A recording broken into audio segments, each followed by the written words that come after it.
میں نے ابھی شاہ صاحب بڑی ایمانداری سے کہہ رہا ہوں، میں تاریخ اسلام دیکھوں، تاریخ صحابہ دیکھوں، تاریخ تابعین دیکھوں،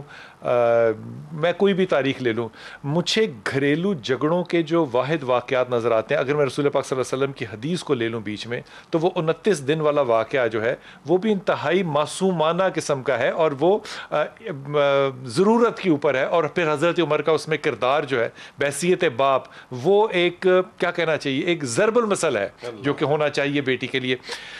وہاں مجھے یہ جھگڑوں کے کبھی مسائل نظر نہیں آئے، نہ انڈرسٹینڈنگ نظر آئی ہے، لیکن کیوں ہماری تاریخ میں یہ مسائل نہیں، اور اب اسی تاریخ کے تسلسل میں امت کے اندر یہ اتنے مسائل؟ بسم اللہ الرحمن الرحیم۔ بلال بھائی، وہ مسئلہ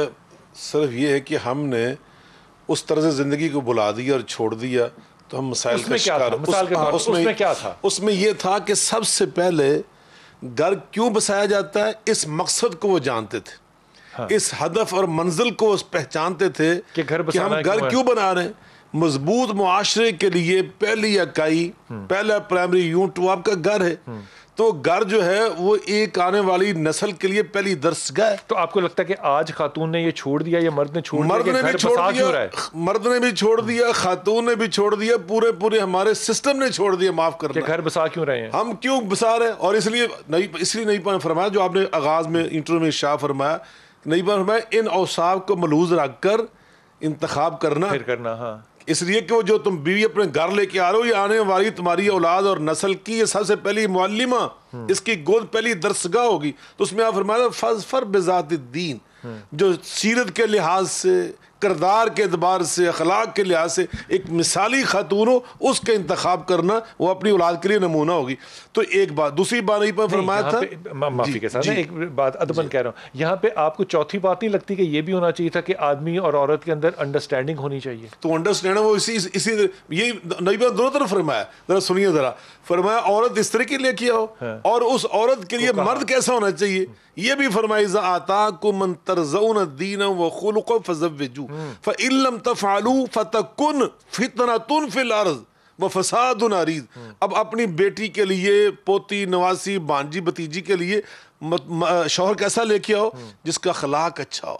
جس کی شہرت، جس کے پاس علم، سمجھداری، دانائی، فراست ہو۔ اگر تم نے ایسا نہ کیے، ان بنیادوں پہ رشتے طے نہ کیے، تو نبی پاک 14 سال پہلے فرمایا کہ فتنہ ہوگا، فساد ہوگا۔ ایک بات یہ، جی آپ نے بیچ میں بینک بیلنس کی بات ہی نہیں کی، آپ نے کہا ہی نہیں کہ وہ نوکری اچھی پہ لگاؤ، میں نے 5 باتیں کرنا کی ہے منڈا، آپ نے مجھ سے یہ نہیں کوئی پوچھتا تیری ذات کی ہے تو کرپٹ نہیں گا، وہ کہتے تو کرنا کی ہے، جی یقیناً، اگر وہ کہیں کلرک ہے تو اس کی شادی نہیں ہوگی۔ جی یقیناً، میں یہ عرض کر رہا تھا، اگر آپ مجھے وہ 5 باتیں عرض کرنے تھے تو اس میں یہ آ گئی تھی، اس میں یہ بھی آ گئی تھی۔ نبی پاک صلی اللہ علیہ وسلم نے فرمایا، یا معاشر، دیکھیے اگر آپ کے پاس صلاحیت نہیں نا پیسے کی بھی، تو آپ کسی کی بیٹی کو گھر لا کر فقر و فاقہ کا شکار کریں، ذلیل کریں، اس کی بالکل اسلام میں اجازت نہیں ہے۔ اللہ نے قرآن فرمایا حتی یغنی اللہ،